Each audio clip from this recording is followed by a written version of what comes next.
As a federal prosecutor, I practically lived in the courtroom.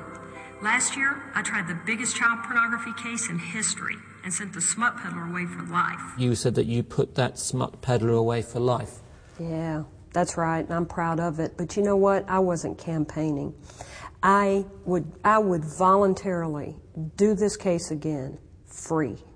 You wouldn't even have to pay me a salary. That's how much enjoyment I got out of putting a very bad person away. Thomas Reedy will never make another penny off of the misery of children. He is exactly where he deserves to be. If you sentence someone to 50 years, 100 years, 400 years, I mean, at some point it has no meaning. They don't get out, so maybe it has some sort of appeasement to folks that think, you know, hang them all. No, it's not at all ridiculous, because he was making a tremendous profit off of the misery of children. You see, he was feeding these perverts. He was feeding a beast, okay? Granted, he wasn't hurting them himself. He was not in the photo committing the rape, and he was not developing the photo. But yet, he was feeding that, and these people view this.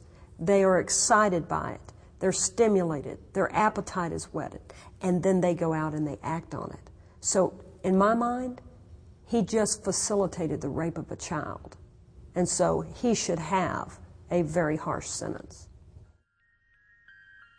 There are still nearly 4,000 people to be questioned in this country. Their credit card details may betray their secrets. 4 years on, they will all have to explain why they bought Landslide's child porn. The intention of all forces across the country, and the will is really there, that they will gradually work through that list and deal with all those individuals who they can be confident they have addresses for. So anybody who was fishing around in the Yes. Landslide site will get a knock on the door. They are going to get a knock on the door. There's absolutely no doubt about that in my mind, and that's a strong message I would want to send out here. There is no hiding place here. If you engaged in that particular website, then you will be getting a knock on the door from a law enforcement agency. And we're now receiving between 80 and 85 new reports per week of pay-per-view websites. Nearly all of them housed, has to be said, in Eastern Europe, Russia and the Ukraine, and in different countries in Southeast Asia.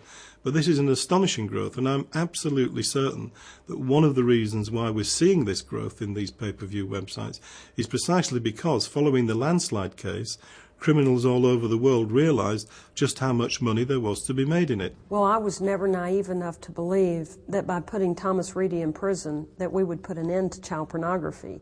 It's kind of like drug dealing, okay? When you put a drug dealer in prison, another drug dealer is going to step up and take his place. Why? Because there's profit in it.